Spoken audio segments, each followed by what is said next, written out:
Hello and welcome back to my channel, and if you're new, welcome. I talk about manga, webtoons, fanfiction, and old shows that I used to watch and remember existed. Today's video, talking about Miraculous fanfictions, which I think I've done one video on, which is, well, fanfictions recommending them. I've done other videos on it, but not really recommending fanfictions. The first one is UN-FOUR-TUNATE, which is a one shot, first off, and a crossover between Turning Red's Four Town. So obviously, it came out around the time, this was written around the time Turning Red came out. It starts with, Four Town being a huge, band and everything. And so Marinette is commissioned to create more Eiffel Tower glasses because she recommended by Jagged Stone. And so she's commissioned by them to make some for them.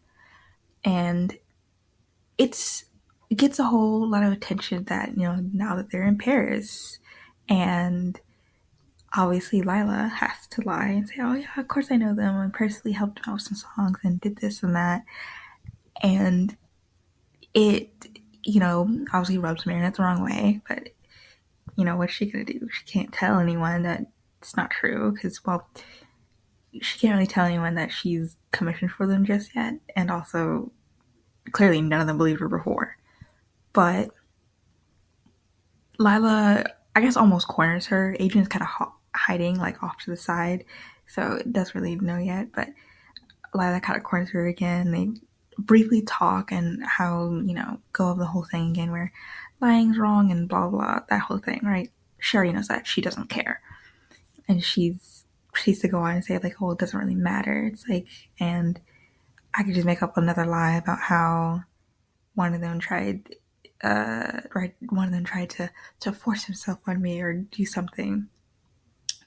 And so Marinette's like appalled by this because she's like, like you would go that far just to like save your own self if you get caught in a lie. It's like, and so this is the first time that Adrian, once Lila leaves because he overheard it.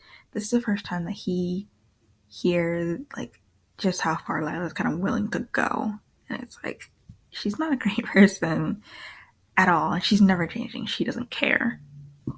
So the next time that she meets with them, she's delivering the classes.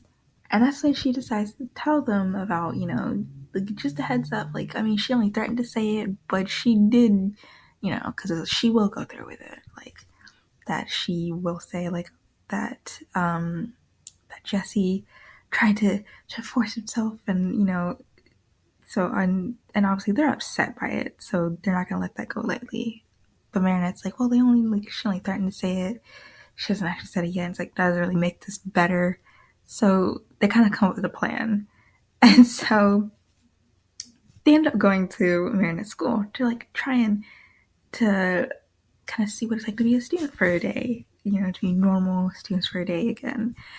And that's when, Alia comes out. She's like her regular interviews. And that's when Jesse has no remorse. He doesn't care because he doesn't care. He was the one she's going to lie about anyway. So why would he?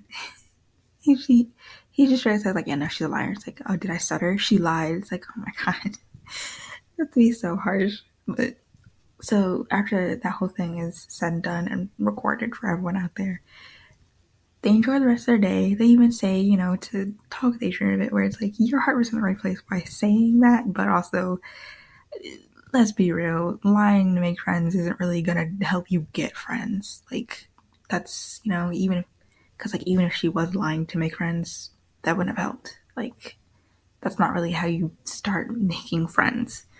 It's like your heart is in the right place, but wrong advice to give. But still tried. Just wasn't very good. So obviously Lila, of course, gets akumatized over this. Shocking. She ends up taking them hostage and kind of threatens them into trying to say, like, retract their statement and to say that they actually knew Lila and that they're best friends. Obviously, they weren't going to do that. So she ends up dropping one of them off the Eiffel Tower. And he's fine. He's saved. And so they all, Ladybug, Cat, Nora, they show up and they all, they run to safety. Doesn't matter anyway, because by the time they're down at the bottom, she appears and she gives them each like a miraculous, and she kind of hard just looks at her just like, why would you give 4 miraculous? Like, I don't know, that's the lucky charm said. It's like, so you gave them miraculous? Okay, and so what was it? It was the turtle, the pig, the goat, and I'm trying to think, what was the other one that we used? The monkey and the horse. There you go. I was like, those ones were used though. So after all that, whatever, they end up defeating Lila. Who cares, right? And it's, after that, like, it's pretty much hard evidence, and it's discovered kind of along the way that, like, she kind of willingly did all of that. Like, she knew she didn't care, so since she kind of confessed it to them, so definitely didn't help. So, and then we kind of ended off with the whole concert and them having Miraculous one more time to use in their concert. And him, I forgot which one it was. Was it Aaron T or Aaron Z? I think it was Aaron T. He tries tries real hard to like, can I please keep the Miraculous? Because the monkey Miraculous, he's like, I really want it. Can I please keep it? He's so like set on trying to keep it because he wants it so bad. I mean, even like, none of them wanted to really part with them. So I mean, he so badly wanted it though. Okay, next one, Second Chance. So this one is someone reborn as Chloe, our antagonist. I guess one of her main ones. I guess in civilian sense, sure, but doesn't matter. She's reborn as Chloe, and not like from like she doesn't grow up as Chloe. She's just kind of like thrown into her body, like before canon, so not necessarily like halfway through. So she's thrown into being Chloe and kind of now has to, like everyone kind of knows how Chloe is, right? And so she slowly makes the steps because this is a completely different person now. And so, but we also know how forgiving they are as a whole anyway, as like a Kuma class. Like all of them are way too forgiving. But so, Chloe's, she's nicer, she's a lot more better, and all this. And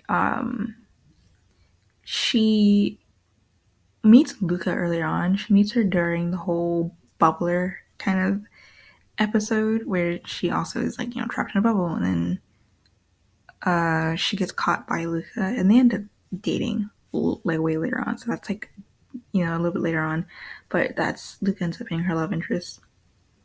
A lot ends up happening, a lot ends up changing. Well, obviously, because, she's not the one going around just causing so many Akumas. Like, she doesn't care. She's also, I guess, is kind of trying to prevent them too, but she's not really going out of her way to cause them, like canon. So, but she, like, there's a moment where, she obviously has to be miraculous. She ends up, being able to keep it because she does go to meet up with Fu, Master Fu, because of the book and everything. So she ends up having and keeping the Be Miraculous to help out after that instance. And it turned out, because this is like, that's the episode, was it Volpina or, yes, Volpina. That's, because obviously, it's the episode we find out where it somehow, like, instead of, Lila bought like a fake Miraculous, she bought like just a cheap necklace, and I was like, oh, it's, and presented as the real one. It turns out that Master actually also lost the Fox Miraculous, so good chance that actually is the Fox Miraculous.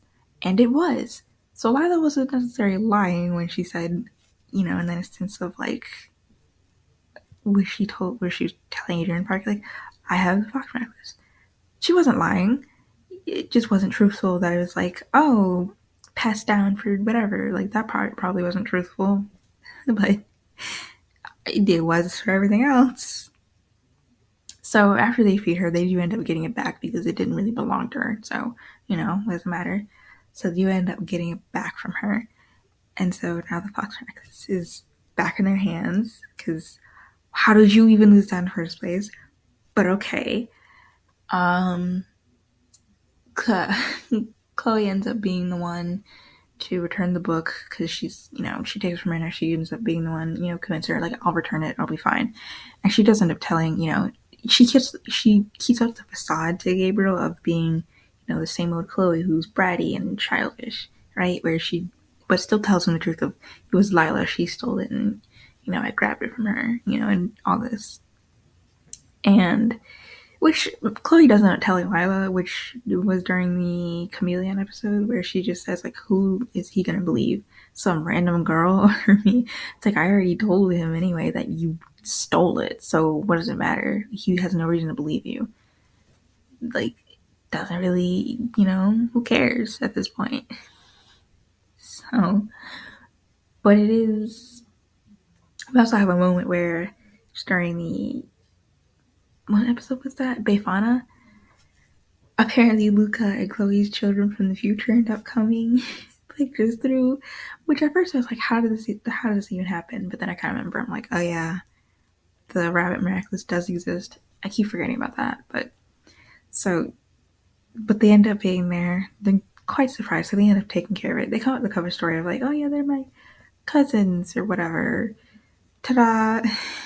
And they just move on from that silently. Luca ends up finding out about Chloe though, about her being, queen bee, because he even says it. He's like, well, not much changes, that you just have a black streak and you keep, disappearing at times. So it's like, oh, well, nice. Nothing changes. So Adrian also knows that she's, because she knows that he's Cat Noir. She knows that Marinette's Ladybug. So they also know that she's Queen Bee. They still don't know each other's identity, but they know that she's Queen Bee. So they end up having like more of a common, like a person to come talk to, like to kind of look out for. Oh yeah, back to the whole Chameleon episode thing. Very few people are around Lila now because it was everyone before, but now it's very few because after Heroes Day, as Queen Bee, like with her team, she tells them, like, make sure to look out for Lila because she either purposely will get herself akumatized or try and get other people akumatized. So when she comes back in Chameleon, Alia, Nino, like, they're not wrapped up in this. Like, they don't care. Like, all of them, like, they're not as, and Juka and Ivan, they soon join them because it turns out during the whole, photo shoot, during the whole picture day thing, when Chloe cheered Juka up in the bathroom, she still ended up akumatized, but that's because someone else had walked in and said some mean things. So it turns out Lila was there before any of them even knew it. She just wasn't in their class. So I guess she was just somewhere else. I don't know. But so that's how, and they know that Lila isn't really a good person, that she's like trying to pretend to be. So they all kind of know and just kind of don't give Lila any type of attention, even during the end where, Lila gets akumatized and she's like, oh, of course, obviously, I was so nervous, blah, blah, right? They still don't give her time of day. They don't really care.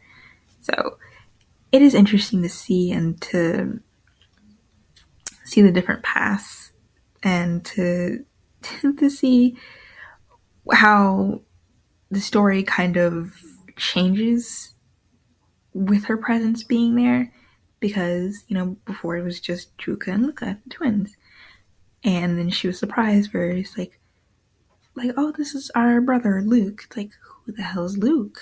Who is this? I have never met this person in my life. And so she's like, so that was like, I guess, like, her coming to realize, like, oh no, things are kind of changing because of my presence here. Because, Luke was supposed to be head over heels Marinette. But now, because, met Chloe first and they hit it off. They're dating. They also have future kids together. It's not happening. All right, it's not happening. So I guess someone else takes place. That someone, I guess, is Luke. So she's like, oh no, what does this mean for the future? Do I have to predict what's going on? So she's, but taking it in stride where she's like, no need to panic all that much. Hawkmoth, war criminal. So this is when they defeat uh, Hawkmoth and bring down Natalie with him and Chloe and Lila. So if you wanted a Chloe a redemption or her to be left eyeless, sorry. But so this is when they're brought down and they retreat to Miraculous and they're defeated everything. So obviously they're arrested. And this is from all four of their point of views briefly, and how they kind of slowly kind of realize like the realization that they're not getting out of this, right? Because Lila and Chloe kind of come to it pretty quickly because, well, Lila's mom didn't know she was up to the entire time and just kind of leaves her like to not fend for herself, but like to face the consequences of like you chose this path, you have to, you did this, so own up to your mistakes and everything that you did. And for Chloe, because my dad's the mayor and like blah blah blah all this, so she wants to get out of it, and he does try to, or at least try to you know weasel it down so it's basically like a slap on the wrist. Doesn't work. It actually goes really wrong because he ends up being investigated. So he ends up being removed from being mayor and ends up being investigated too. So he's also arrested because, I mean, what were you doing this entire time? And like, he's arrested for like abuse of power and everything because that was found that he often did that when to like satisfy Chloe and everything. So couldn't take off in time because they tried to leave, to go with Chloe tried to leave to go with her mom to New York. Didn't work out. And Natalie and Gabriel, definitely didn't work out considering they were like, there's like, it became really serious when they were like being charged, like, you're kind of war criminals. Because, with New York and everything, I mean, what did you, I don't know, you thought it was going to happen. So if she wasn't able to fix the damage, what did you think was going to happen? Like, you're just going to get off scot-free? Like, so, and, when in court, when everything kind of happened, no one really cared to the idea of, like, I did it to bring my wife back. And, to, I just wanted our family to be clean again. No one cared. Sir, no one cared. You have almost killed everyone. It's over. No one cares, Especially since now I think about it. That was like stormy weather too, where like she was reacclimatized again, and she was like basically knocked the Earth out of orbit. Everyone almost died. I feel like you should just not. Like, there's no way. There's no way you were getting off with like a slap on the wrist. It's over. I don't know what you wanted. I don't know what you thought was going to happen. My wife died. Pity me, sir. You killed a lot of people. I mean, they came back. You still killed them, though. I'm not tell you. So, nothing went wrong. A Wish for a Different Life. This is actually like an entire series, like it's the Wish series. Oh my god, I enjoy this so much. But it's basically Lila wins, whatever, right? So she ends up making the wish, right? So her and Adrian end up swapping lives. So now she's Lila Grass and he's Adrian Rossi. Except just because, like, they switched lives doesn't really mean much of anything because they're still the same people, right? So Adrian's still the same kind and understanding person, while Lila's still the same manipulative liar who wants to get her way. So you can really see where this is going. Where just because Lila got Adrian's life where he's, wealthy and he's a model, blah, blah, doesn't really mean anything. And in fact, it's also worse for her because when she was Lila Rossi, she was a nobody.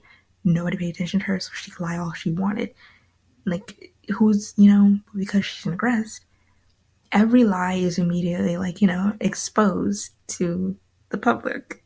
So it's immediately tore apart. So people, she lied about, came out and say, we have no idea who she is. We've never met her. So it's, and she keeps doing it. And she's just kind of immediately known as, like, so much that even, like, when Adrian came to school, he's met with warm welcomes or whatever. I was met with nothing because none of them particularly care for her. She's just buying her attention, kind of wants them to fawn over her and do all of this. So none of them, the class don't really care for her. They don't really, they're not really friends with her either. They don't really care. And Marinette does try to, like, almost give second chances. I don't know why. Why bother? Who cares for her? But no one really pays much attention. And this is why when Adrian comes along, right? Because this is when he's first, this is when Lila's supposed to first be introduced. She's like, well, this is easy. I'll earn back favor from, like, the class by calling Adrian out because obviously with my life he'll lie. But again, this is kind, understanding Adrian. He doesn't care about any of that. And he just tells it, like, he just tells the truth. He's like, he's honest. Because I ask him questions like, what's it like traveling? He's like, oh, it's pretty cool, Like, he does cosplays because he does, and it's like, because he has, like, a whole Instagram dedicated to it, and he makes his own costumes. And he's like, I've met only, like, C-list celebrities, nothing really much. And, like, and the few people, like, rich people I've met, it's like, didn't really want anything to do with me. So it's not really much of anything to, like, write home about, So it's nothing fantastic, and that surprises Lila a little bit. It's like, well, where's the stories about, like, you wanting to be, like, her having this fabulous life and all this? It's like, Adrian doesn't feel any lie about that. He doesn't care. That was only ever her. And we get, Lila ends up kind of throwing a tantrum, and this is kind of a theme because it slowly, Lila kind of slowly starts to realize that just because they switch lies, she's still the same person. And so much self-hatred, and there's just, like, everything goes wrong for her. Adrian's clearly fine.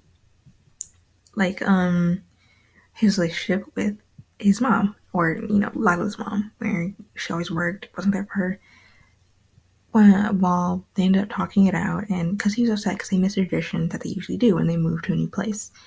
And they ended up talking about it, and so she does try to be there more for him, and she is, like, on the day of, what do you call that? Like, it was an episode of Roger Cott where the parents come in and they tell the kids about their dogs, where she's actually ends up being there, and she, is there for him. And this, cements further, like, Adrian tries. He really does in the relationship. And this makes Lila really, really upset. To everyone else, it doesn't make sense why she's upset. But, still, to us as the reader, it does. But, because it's like, she's upset because, in her previous life, she was never like that. All I ever seemed to care about was work and nothing else. And then we find out that Adrian's dad, or, Lila's dad, we find out that they actually divorced. And, they talk about it for a bit where Adrian's like, well, did you ever blame me? He's like, no, of course I never blamed you. And Lila gets, because she ends up eavesdropping, right? So we find out that because the relationship's really good, but we find out in Lila's life that they ended up blaming, it was Lila's fault, and that he walked away because he called Lila a rat. And the reason he walked away was because Lila had lied and kind of, she lied about someone, like that one of them was cheating. And so they argued even more about it, right? Because they were already arguing, they were already tense. But this just made it even worse. And in her mind, the way it was supposed to go was that they would find out that it was a lie, and that they would instead yell at her and blame her, and they would, come together. It's like, I don't think that's, I don't, in a way, it's kind of sweet in, like, a twisted way, because she wanted her parents to be together. But it's twisted because why did you feel the need to lie about it? Like, one of them cheating. Like, that would make it worse. And So Lila got blamed for it because, I mean, you did lie. So, I mean, that was your fault. You did lie about that. That was your fault. So after that, he walked out. He really didn't want anything to do with Lila after that. And can't really say I, blame him, but still. So after that, Lila just like it's just like all downhill. Lila just becomes more and more bitter towards Adrian because even with her life, he still kind of has everything. Like he works things out with his parents. Like they're still both in his life and has plenty of friends. And she, even though supposed to have everything, she can't really flaunt it, nor really wants anyone like anything to do with her. Even in public, she's not being sent out anywhere because it's like that's a PR nightmare because she causes a mess wherever she goes. And so she's just kind of stuck, And it gets to the point where she ends up, losing her cool, which that happens a lot, but she ends up like attacking Adrian. And so she ends up being taken out of school. And she ends up being sent to like a school in Japan that Kagami had went to before. It's like it's supposed to, get her in order basically. And she's fighting the entire way. She doesn't want it, and so that's it. It shows like even though they switched lives, still the same people. It didn't matter because I mean, she's just a terrible person. It didn't go the way she thought it would. We also get that Nuru is actively telling Gabriel because like he's thinking like, oh, she would make of course she's upset. He can feel the same self hatred and everything. She would make a good Akuma, and he's telling him, don't do that. She will never follow your orders. She will immediately break control. It won't work. Don't ever do it. And so Gabriel kind of has this gut feeling, and because he never listens to him, so but he on this one thing he does listen to him and like decides, okay, I'm not gonna. So that's why Lila never really ends up akumatized ever. He's just like, it's never gonna work. Ever. That's it for today's video. Thank you so much for watching, and until next time, bye!